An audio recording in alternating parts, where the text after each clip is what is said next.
Bonjour tout le monde et bienvenue au podcast Entre briques et bureaux. Aujourd'hui, on parle de passion et d'audace entrepreneuriale. Je reçois Caroline Racine, chef d'entreprise et architecte paysagiste chez Racine Paysage. Elle nous raconte comment elle a lancé sa propre entreprise et les défis et apprentissages de bâtir une entreprise à son image. Une conversation sur la vision, la créativité et le courage qu'il faut pour transformer ses idées en réalité.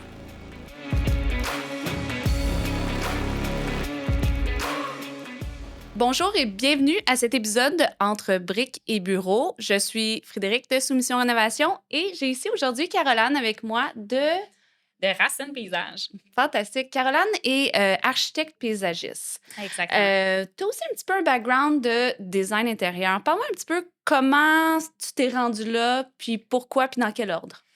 Oui, en fait, j'ai commencé par pur intérêt quand j'étais jeune, aller en design d'intérieur.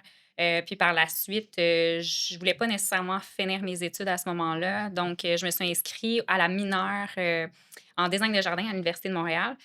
Puis, je suis tombée en amour. Fait que j'ai décidé de poursuivre pour le 3 ans en architecture de paysage à l'Université de Montréal. C'est super intéressant parce que tu es parti de plus le créatif, puis après ça, tu es allé dans l'extérieur. Puis l'extérieur, c'est un petit peu plus salissant. Ça. Oui, absolument. Oui. Tout à fait. Mm. On a tout le temps l'impression, en plus, que le design d'intérieur, c'est vraiment très glamour, tu sais, tous des trucs plus esthétiques. Ouais, quand je suis arrivée en paysage, c'est complètement autre chose. On était là avec la grosse machinerie, Ouais. l'infrastructure, c'est vraiment différent. Mais en fait, c'est ce que j'aime. Je trouve que surtout pour mes clients, là, ils connaissent pas réellement ce secteur-là de comment tout est construit. On dirait que c'est plus facile quand on est à l'intérieur de savoir, bon, je vais peinturer ça de telle couleur. C'est comme plus accessible. Tandis que quand on arrive à l'extérieur, il y a vraiment plus de complexité en fait, je trouve. Donc, non, c'est... Pour toi, c'est plus trippant. Oui, OK. 100%. Probablement, tu sais, quand tu es encadré dans des murs, tu as une limite. Tu sais, faire quelque chose Ouais. dans une limite, c'est beaucoup plus facile que quand tu as page blanche, dans le fond. Absolument, absolument. Mais à l'extérieur, tu sais, on se bloque pas juste non plus à créer un espace là, qui est détaché de tout l'ensemble. Là. C'est vraiment, on va dans l'environnement complet. Mhm. Donc, que ce soit aussi avec le bâtiment qui est déjà existant, donc de faire un lien avec l'architecture existante, de toutes les contraintes avoisinantes, tous les voisins, les fenêtres qui sont à proximité. Donc, on prend en compte vraiment l'ensemble là, des éléments. Fait que c'est ça qui rend un projet différent puis intéressant. Fait que dans le fond, un conseil pour les gens qui veulent réaménager leur cours cet été, c'est quoi la première étape à prendre? Ben, en fait, faire affaire avec un architecte paysagiste. Oui, bien sûr, bien sûr. Mais en fait, tu sais, nous, on est là pour les accompagner au travers de ce processus-là. Il y a d'abord une analyse à faire là, au niveau des besoins du client. Donc, on prend le temps de discuter ensemble, de voir là, c'est quoi tous les éléments qui ont besoin. Puis, on parle souvent, en plus, quand j'arrive sur le site, ben, il y a d'autres choses que moi, je remarque qui n'ont pas porté nécessairement attention. Donc, on prend le temps vraiment d'analyser tout ça. On regarde aussi les règlements Municipaux. municipaux qui sont en cours. Donc, c'est vraiment important de tenir en compte ces éléments-là. Puis, on est là pour ça. Puis, par la suite, on présente là, les projets au fur et à mesure. On a plusieurs rencontres. Puis, c'est vraiment, pour moi, on a une approche là, vraiment quasiment de travail avec le client. Là. On prend le temps de modifier les plans, de les faire vraiment pour qu'ils soient satisfaits et qu'ils veulent utiliser longtemps leur cours. Donc, puis par la suite, ben, on passe à la construction avec l'entrepreneur directement. OK. Puis, est-ce que tu as une grosseur de projet, dans le fond, que tu fais affaire? Est-ce que c'est juste des moyens projets, des gros projets, des petits projets? Non, on fait vraiment de tout. Là. Actuellement, c'est sûr que, tu sais, souvent, j'ai des clients qui m'appellent en disant, ben le site Internet, on voit quand même des projets qui sont assez imposants, qu'on voit qu'il y a quand même un bon budget qui a été investi. Mais non, on passe, tu sais, on fait des projets autant d'investissement plus minimes, là, qu'on parle, exemple, de 10 000 jusqu'à... On a fait des projets jusqu'à 350 000. Là. Donc, on y va largement. Puis c'est vraiment... Notre objectif principal, c'est que nos clients puissent utiliser leur aménagement le plus possible au travers des saisons. Donc, peu importe le projet, nous autres, on est toujours ouverts. Est-ce que c'est un peu comme une designer intérieur où l'entrepreneur peut des fois être au début du projet, mais des fois aussi dans le milieu, puis des fois plus à la fin? Comment ça fonctionne? Oui, bien, j'ai plusieurs partenariats avec des entrepreneurs où on collabore sur différents projets. Souvent, c'est les clients qui approchent directement un entrepreneur, puis qu'eux, à l'interne, n'ont pas des architectes paysagistes pour pouvoir étoffer là, les projets. Donc, souvent, moi, je vais rentrer au travers de ça, puis je vais travailler conjointement avec l'entrepreneur pour justement respecter aussi le budget du client qui est vraiment important. Ça arrive souvent que, les clients ont des idées, mais ils ne savent pas nécessairement comment ça coûte. On est là pour leur présenter plusieurs options, de faire des modifications sur les estimations pour voir aussi, de se dire où l'argent va être investi, puis de se dire, peut-être que finalement, on va pouvoir injecter un peu plus d'argent qu'on avait pensé le faire au départ. Puis c'est ça, c'est pour leur ouvrir puis toutes les possibilités là, devant eux, puis on leur présente différentes options. Est-ce que ça arrive plus souvent qu'un entrepreneur te réfère ou que tu réfères un entrepreneur? Comment Je cette dirais que c'est pas dynamique-là mal fonctionne? 50-50. Là. OK. Oui, 50-50, je dirais. Même, tu sais. Fait que les deux options sont bonnes. Trouver son entrepreneur en premier Oui, ou son architecte paysagiste en premier. Oui, absolument. La seule chose, c'est que, tu sais, c'est sûr que faut pas négliger l'aspect là, conception au départ. Là. Ça arrive souvent que j'ai des clients qui m'arrivent en disant, j'ai fait affaire avec un entrepreneur ou quelqu'un qui faisait plus du dessin, Oui. puis que c'est moins ce qu'ils s'attendaient ou ils ont même fait faire des plans qui étaient moins dispendieux, mais qu'ils n'ont pas eu le service qu'ils s'attendaient. Donc, c'est vraiment de prendre le temps de voir là aussi, même que ce soit moi ou un autre architecte paysagiste, de voir comment qu'on s'entend bien avec cette personne-là pour être confortable pour créer un projet, parce que c'est quand même un long processus où il faut discuter, se visualiser dans l'espace. Donc, c'est important de faire affaire avec un architecte paysagiste où on est confortable là, dans tout ça. C'est effectivement ma prochaine question. C'est pourquoi faire affaire avec un architecte paysagiste et à quelle erreur ça peut mener si on n'en a pas un? Oui, c'est un peu ça. Oui. En fait, un architecte paysagiste, là, juste pour faire une grosse parenthèse, là, on travaille avec l'environnement extérieur. Donc, tout ce qui touche à l'extérieur, que ce soit dans le milieu rural ou urbain. Donc, on peut travailler autant dans la protection de l'environnement qu'à petite échelle dans le résidentiel ou dans le public. Donc, première chose, nous, en tant qu'architecte paysagiste, on est là pour pouvoir offrir un service aux clients, donc de l'accompagner, comme je dis depuis le début, de faire tout le processus. De ne pas manquer d'étapes. Exactement, puis être sûr que leur projet les convienne. Ensuite, ta deuxième question qui était... C'était quelles sont les erreurs qui peuvent arriver si on ne fait pas affaire avec un architecte paysagiste? Je prendrais exemple, ça m'est arrivé fréquemment qu'un entrepreneur arrive pour réaliser les travaux, puis il se rend compte que les nivellements de terrain ne fonctionnent pas. Premièrement, ça a un impact sur les matériaux. Donc, l'entrepreneur ne sait plus trop combien de quantité il doit commander, puis c'est une perte de temps pour lui, c'est une perte de temps pour le client, puis même pour le client, un petit manque monétaire. Là, on a planifié tant de matériaux, finalement. C'est double. C'est ça. Ouais. Donc, ça donne des frustrations. Ensuite aussi, le nivellement, ça fait partie du nivellement de terrain. Donc, de prendre en compte, là, pas seulement comme si c'était un plan 2D là, très sans niveau. Là. Donc, on fait une analyse complète là, du site, du drainage. Puis ça va aussi dans les détails, dans les matériaux qu'on utilise. Donc, quand on arrive avec souvent un entrepreneur, ils ont des fois des fournisseurs spécifiques qui veulent des matériaux qu'ils veulent utiliser pour des fins de ligne, des choses comme ça. Quand on arrive, Nous, on propose plusieurs matériaux. On regarde qu'est-ce qui est bon pour le client, qu'est-ce qui lui convient. Donc, on est vraiment là pour les accompagner là, au travers de Ouais. tout ça. Mais les erreurs, j'en vois fréquemment. Puis, faut prendre le temps de bien faire les choses. Souvent, le monde sont pressés. Euh, Ouais. faut y aller C'est par pas comme étapes. ça qu'on économise des sous. Non, non, je confirme que non. Là. Ouais. On est là aussi là, d'arriver, puis quand on a une estimation qui est vraiment détaillée, puis qu'on sait chaque item, combien il y a d'argent dans chaque élément, là, c'est plus facile puis à comprendre pour le client aussi, puis à savoir, ben, est-ce qu'on y va par étapes? Est-ce que cette année, on fait juste l'installation de la piscine, les sentiers? L'année prochaine, on va faire de la plantation, on va rajouter de l'éclairage, l'irrigation. Donc, on peut y aller par étapes. Donc, on est vraiment là pour les encadrer tout au long du projet. Là. Fait que ça t'arrive, dans le fond, d'avoir des projets qui sont sur plusieurs années avec les mêmes clients, Oui, oui? oui, oui. OK. Oui, absolument.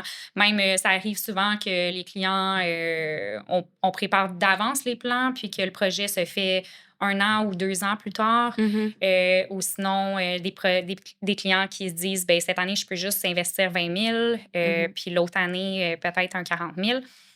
Donc, on y va par étapes, puis on s'adapte. Ça nous permet aussi d'établir dans le plan, ben OK, notre première phase, ça va être tel élément, voici ce que ça va coûter. Deuxième plan, ça va être la deuxième phase. Puis même pour l'entrepreneur, c'est plus simple. Il arrive, tout est clair, il sait exactement quoi soumissionner.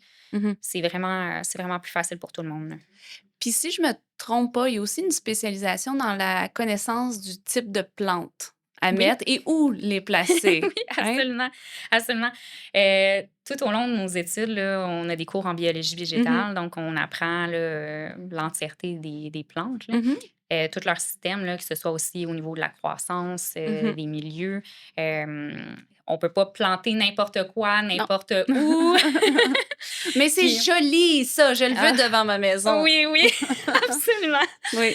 Mais, tu sais, comme ce matin, je suis allée chez une cliente, puis dans sa cour, il y a l'ancien propriétaire qui a planté des cèdres, là, les fameux cèdres, que quand on plante, ils sont tout petits, tout cute, mais que 20 ans plus tard, ben ils n'ont pas été taillés, ils sont énormes, ça l'empiète sur la maison. Même ça, il y en a un qui a été planté en plein milieu de la cour.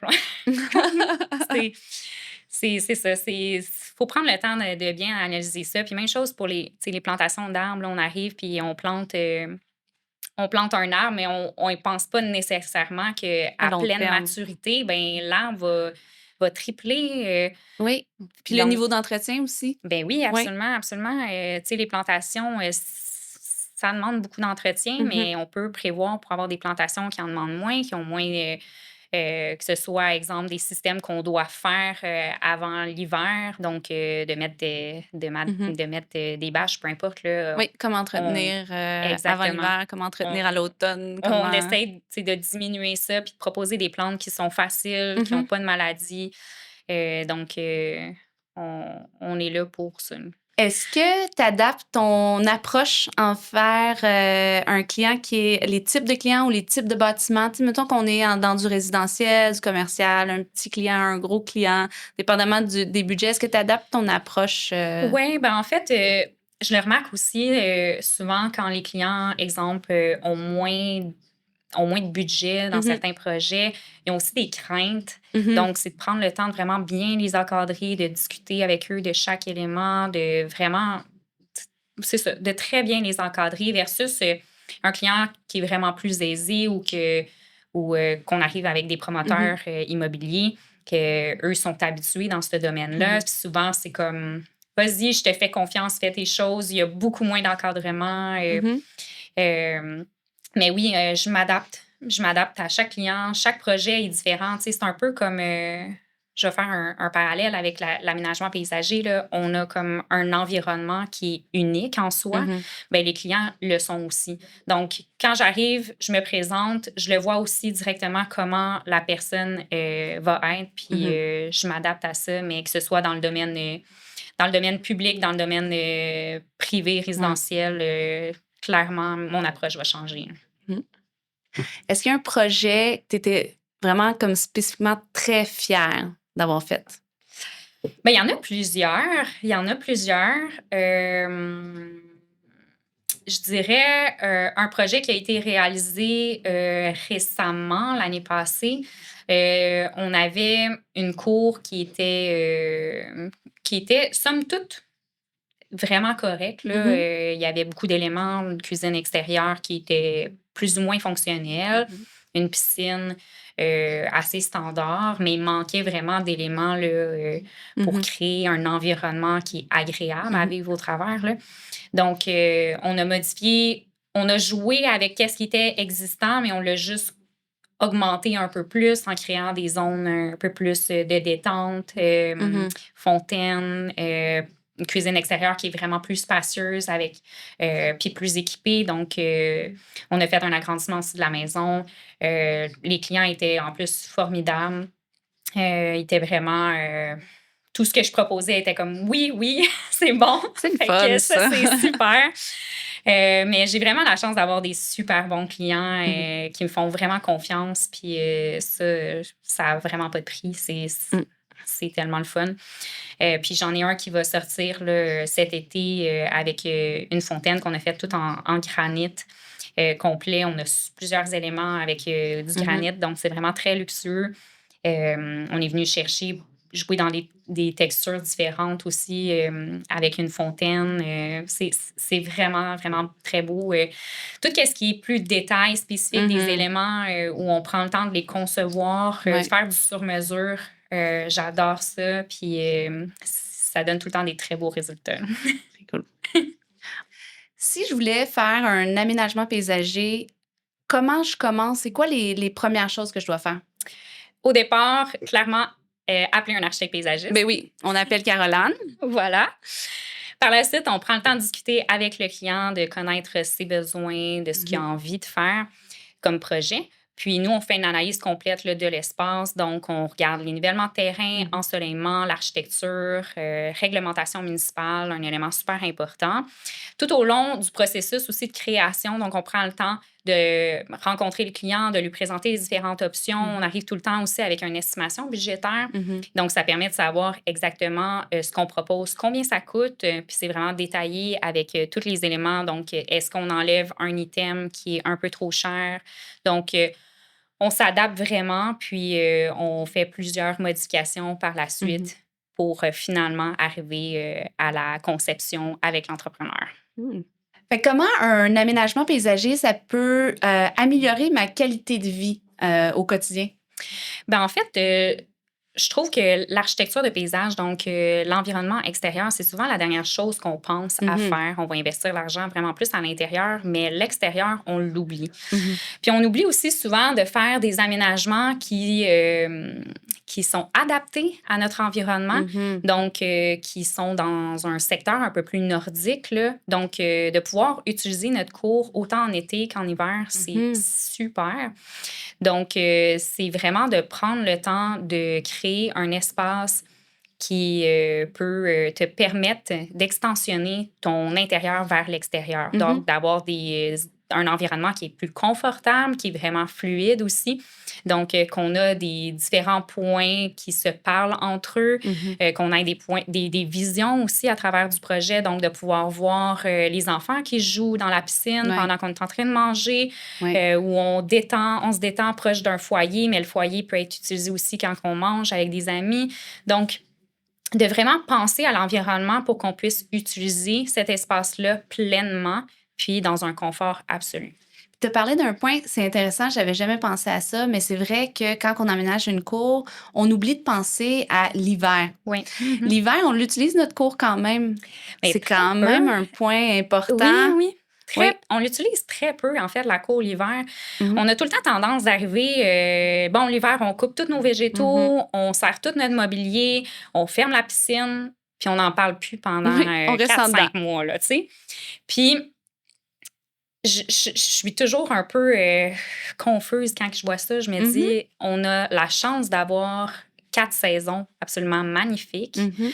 puis on ne l'exploite pas assez. Donc, de juste penser qu'en automne, on peut avoir des végétaux qui changent de couleur, donc d'avoir dans Mhm. notre aménagement, notre plate-bande, d'avoir des végétaux qui traversent les saisons.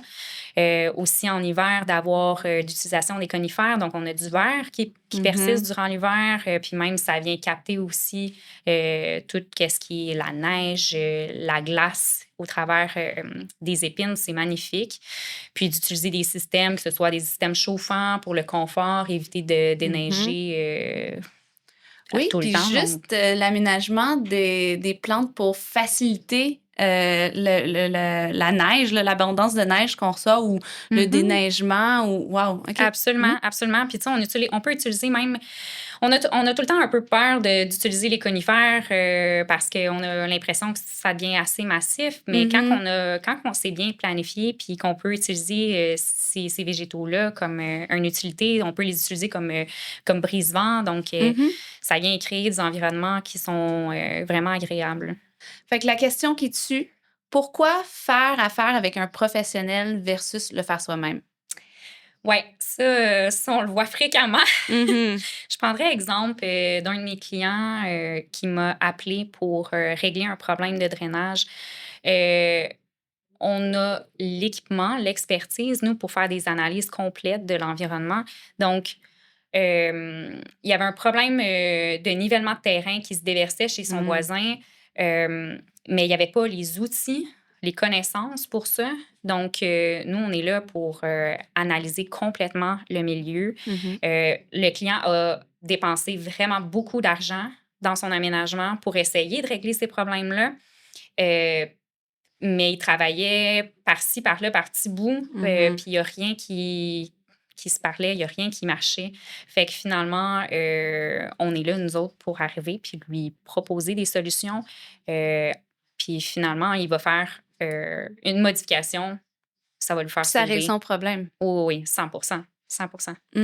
C'est vraiment fou. prendre le temps de faire appel aux bonnes personnes pour régler des solutions. Souvent, on a tendance à vouloir le faire par soi-même, mais on dépense de l'énergie, du temps, de l'argent. C'est vraiment important. Des fois, ça revient vraiment moins cher de faire Oui, affaire avec un professionnel. En fait, souvent, probablement, surtout dans ces Vraiment. technicalités-là. Vraiment. Même, tu sais, des fois, le monde se dit, ben, en matériaux, ça va me coûter moins cher. OK, mais en temps, en le expertise. client, il me dit, j'ai passé tout mon été l'année passée à faire ça, puis la solution, on ne l'a pas trouvée. Ouais. Mais ça a des coûts. Oui, exactement. C'est important. Là. Oui, puis avec les inondations qu'on a eues à la fin de l'été passé, là, au mois d'août, il y a beaucoup de gens qui m'ont dit que c'était causé par justement le nivellement du terrain et les types de plantes, les racines, tout ça. Là, quand ça draine pas bien, ça peut causer des gros problèmes à la maison puis à l'infrastructure. Absolument. Là. Puis même sinon, avec l'érosion des sols, donc on a tout notre terrain qui vient se faire gruger. Il y a moyen de gérer les eaux par les végétaux, d'avoir des végétaux qui vont venir capter l'eau, d'avoir des murets pour venir réduire les pentes, d'avoir des systèmes aussi de drainage en infrastructure, d'avoir des bassins de captation d'eau. Donc, il y a vraiment plein de choses qu'on peut faire puis qui est important là, à analyser. Alors, faites affaire avec un professionnel, c'est ce qu'on dit. Vraiment. Quand est-ce qu'on doit communiquer avec un architecte paysagiste? C'est quel le moment dans l'année qui est le meilleur pour te contacter? Le meilleur moment, en fait, c'est, je dirais, à l'automne. Donc, fin de saison, quand on arrive pour se préparer à l'arrivée de l'hiver, nous, on peut passer sur le site, prendre les mesures photos, puis on passe tout l'hiver ensemble pour conceptualiser votre projet. C'est quand même un long processus qu'il ne faut pas négliger. Pour faire des projets qui sont bien réalisés, il faut prendre le temps de le faire. Donc, si on passe tout l'hiver pour le faire, ça permet d'arriver au printemps, d'avoir notre entrepreneur, de pouvoir exécuter nos travaux directement au printemps ou durant l'été.